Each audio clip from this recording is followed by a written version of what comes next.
আসসালামু আলাইকুম, hello viewers, কেমন আছেন? আজকে আমি আপনাদেরকে দেখাবো কীভাবে আপনারা ই পাসপোর্টের জন্য আবেদন করবেন এবং কী কাগজপত্র লাগে। আমি আজকে আপনাদেরকে দেখাবো। epassport.gov.bd/learning এই কথাটা লিখে আপনারা গুগল ট্রান্সলেটরে সার্চ করবেন। epassport.gov.bd/learning এটা লিখে আপনারা গুগল ট্রান্সলেটরে সার্চ করবেন। এটা আপনারা মোবাইল থেকে করতে পারবেন, ডেস্কটপ বা ল্যাপটপ থেকে করতে পারবেন। এটা লিখে চার্জ করার পর আপনাদের সম্মুখে এরকম একটা ইন্টারফেস শো করবে, চলে আসছে। ডান পাশে আইকনে ক্লিক করবেন, ওখানে আপনারা বাংলা, ইংলিশ, সাইন ইন যে কোনো একটা অপশনে ক্লিক করে বাংলা অথবা ইংলিশের মধ্যে আপনারা ওই ভাষায় দেখতে পারবেন। বাংলাতে ক্লিক করলে বাংলা ভাষা আপনারা দেখতে পারবেন। তা আমি আপাতত এখানে বাংলা দেখাচ্ছি। বাংলা দেখানোর জন্য আমি আপনাদেরকে এখানে উপরের দিকে স্ক্রল করলাম। স্ক্রল ডাউন করে আমি আপনাদেরকে দেখাবো কয়েকটা অপশন আছে এখানে, কী লাগে, আপনাদের কী কাগজপত্র লাগবে, ফি কত টাকা, কত বছর মেয়াদ থাকবে, কত পাতার হবে, সরি। বাম পাশে ক্লিক করে থ্রি ডট মেনুতে আপনারা এই অপশনগুলো দেখতে পাবেন। পাসপোর্ট ফি, নির্দেশনা, জরুরি আবেদন, এই পাসপোর্টের 5টি ধাপ, এগুলো আপনারা বাম পাশে থ্রি ডট মেনুতে ক্লিক করে দেখতে পাবেন। চলে আসছে পাসপোর্ট ফি সংক্রান্ত এখানে তথ্য আছে অনেকগুলো, আপনারা একটু এখানে নির্ধারিত করে নেবেন। এখানে বিভিন্ন ব্যাংকের নাম আছে, তারপরে বিভিন্ন মোবাইল ব্যাংকিংয়ের অপশনগুলো আছে। এই চালানোর মাধ্যমে কীভাবে ব্যবহার করা যায় ওই অপশনটাও এখানে দেওয়া আছে। এবং এর মধ্যে ক্লিক করুন বিভিন্ন অপশন আছে, আপনারা ওখানে ক্লিক করে দেখবেন এটাতে কি আছে। বিভিন্ন ব্যাংকের নামও আছে। আর আপনারা অফলাইনে এই চালানোর মাধ্যমে পেমেন্ট স্লিপ, চেক এবং ডাউনলোড করতে পারবেন বা এখান থেকে ক্লিক করতে পারবেন। নিচে আবার নিয়মিত বিতরণ, জরুরি বিতরণ, অতীব জরুরি বিতরণ, এগুলো এখানে অপশনগুলো দেখে আপনারা পড়ে নেবেন। বায়োমেট্রিকের জন্য তারিখ হতে 15 কর্মদিবস, জরুরি বিতরণের জন্য হচ্ছে 7 কর্মদিবস, অতীব জরুরি হচ্ছে 2 কর্মদিবস।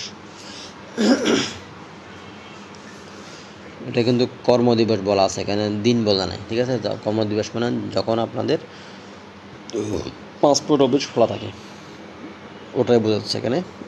যারা গভর্নমেন্ট জব হোল্ডার তাদের জন্য এনওসি এবং জি অর্থাৎ গভর্নমেন্ট অর্ডার, ওগুলো এখানে শো করতে হবে।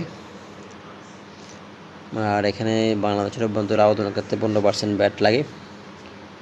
ব্যাট সহ আপনাদের এখানে চার্জের কথা উল্লেখ করা আছে।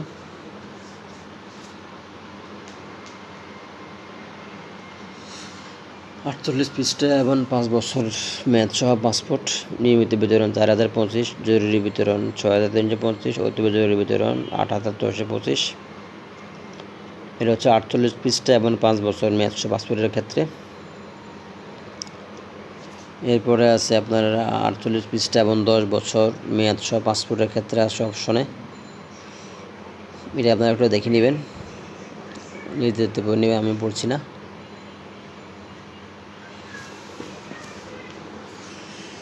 এই দুইটি অপশন আপনারা নির্ধারিত করে নেবেন, ঠিক আছে। 48 পৃষ্ঠা 5 বছর মেয়াদ, 48 পৃষ্ঠা 10 বছর মেয়াদ, আপনারা একটু নির্ধারিত করে নেবেন।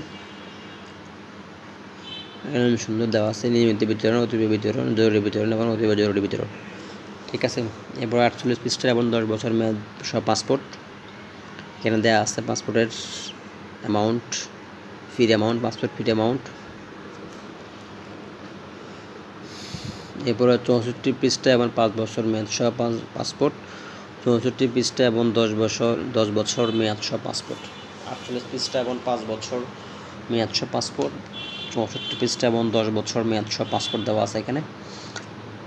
এখানে নিয়মিত বিতরণ, জরুরি বিতরণ, অতীব জরুরি বিতরণ, এখানে 3টে অপশনে আছে। তা 3টে অপশনে একটু দেখবেন ভালো করে, কোন অ্যামাউন্টটা কত টাকা, আবার ভুল করিয়েন না,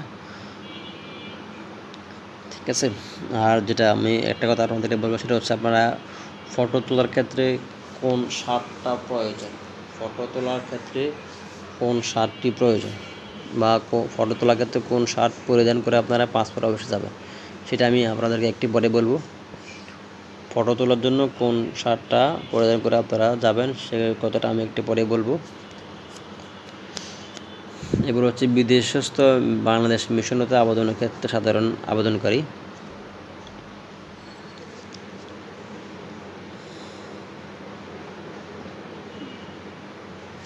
এখানে হচ্ছে মার্কিন ডলারের হিসাব, ওখানে টাকার হিসাব নাই, যেটা আপনি এখানে বিদেশে হিসেব করে দিবেন।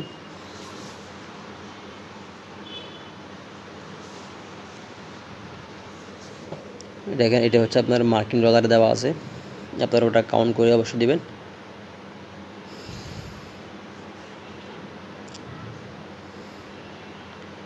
এরপরে আরও অনেকগুলো অপশন আছে। বিদ্যাস্বাস্থ্য বাংলাদেশ মিশন হতে আবেদনের ক্ষেত্রে শ্রমিক ও ছাত্র 48 পৃষ্ঠার এবং 5 বছর ম্যাচসহ পাসপোর্ট কত অ্যামাউন্ট লাগবে ওটা এখানে দেওয়া আছে।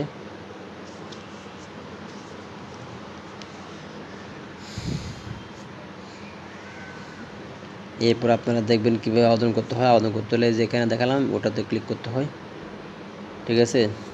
কোন কোন অঞ্চলে আপনারা পাসপোর্ট করা যায় ওই অপশনটা চলে আসছে। এখানে এই পাসপোর্ট আবেদনে 5টা ধাপ আছে, এই 5টা ধাপ আপনারা একটু পড়ে নেবেন।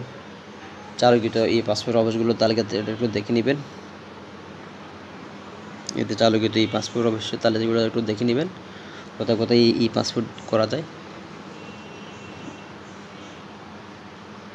আর যে কথাটি আপনাদেরকে আমি বলছিলাম সেটি হচ্ছে আপনারা পাসপোর্ট অবশ্যই সাদা ড্রেস পরে যাবেন না। পাসপোর্ট অবশ্যই আপনারা সাদা ড্রেস পরে যাবেন না। আমি আবার বলছি, পাসপোর্ট অফিসে আপনারা কোনো অবস্থায় সাদা ড্রেস পরে যাবেন না, কারণ সাদা ড্রেস পরলে আপনারা ওখানে ছবি তুলতে পারবেন না, অর্থাৎ পাসপোর্ট কর্তৃপক্ষ আপনার ছবি নেবে না, সাবধান, ঠিক আছে। পাসপোর্ট অফিস থেকে পাসপোর্ট সংগ্রহ। এরপরে যে অপশনটা দেখাবো আপনাদের সম্মুখে, এই রসিদগুলো দেখে আপনাদেরকে এই পাসপোর্ট সংগ্রহ করতে হবে পাসপোর্ট অফিস থেকে। এটা এখনও দেখাচ্ছে না। আমরা বলছি আপনারা সাদা শার্ট পরে পাসপোর্ট অফিসে যাবেন না, কেননা ওটা দিয়ে ছবি তোলা যায় না। আর এখন হচ্ছে এই পাসপোর্ট ফর্ম পূরণের নির্দেশনাবলী। এই পাসপোর্ট ফর্ম পূরণের নির্দেশনাবলী এখানে মনে হয় সম্ভবত 22টি নির্দেশনা আছে। এটা ভেরি ইম্পর্টেন্ট, আপনারা এই 5টি নির্দেশনাবলী খুব মনোযোগ সহকারে পড়ে নেবেন। এই পাসপোর্ট ফর্ম পূরণের নির্দেশনাবলী আমি এই 5টি যদি আমি পড়তে যাই এখানে অনেক টাইম লাগবে, আপনারা পজ করে পড়ে নেবেন বা এটা ডাউনলোড করে বা কপি করে প্রিন্ট করে নেবেন, আপনারা পজ করে পড়তে পারবেন। এখানে সম্ভবত 22টি নির্দেশনাবলী দেওয়া আছে, এটা আপনারা নিজ দেখতে পড়ে নেবেন।